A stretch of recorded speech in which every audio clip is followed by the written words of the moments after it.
Golden diamonds Eramallur Vadathala. Palluruthy കച്ചേരിപ്പടിയിൽ ഈദ്ഗാഹ് സംഘടിപ്പിച്ചു. പ്രദേശത്തെ വിവിധ ഭാഗങ്ങളിൽ നിന്നായി നൂറുകണക്കിന് വിശ്വാസികൾ പങ്കെടുത്ത ചടങ്ങിൽ മതസൗഹാർദ്ദവും സാഹോദര്യത്വവും ഉയർത്തിപ്പിടിക്കുന്ന സന്ദേശങ്ങൾ പങ്കുവച്ചു.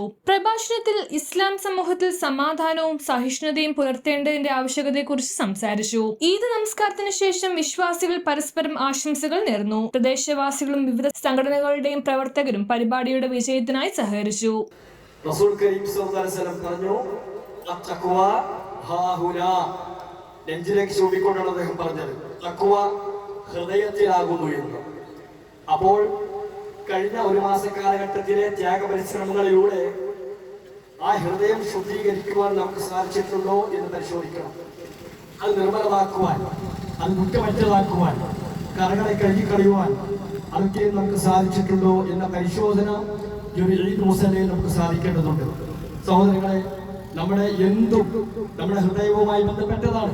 നമ്മുടെ ഭയം, നമ്മിൽ വരുന്ന ആശങ്കകൾ, നമ്മുടെ ആശകൾ, നമ്മുടെ സന്തോഷങ്ങൾ, നമ്മുടെ കുടിലതകൾ എല്ലാം ഹൃദയവുമായി ബന്ധപ്പെട്ടതാണ്. അതുകൊണ്ട് തന്നെ ഹൃദയത്തിൽ ഒരു പേടി. News bureau, Palluruthy.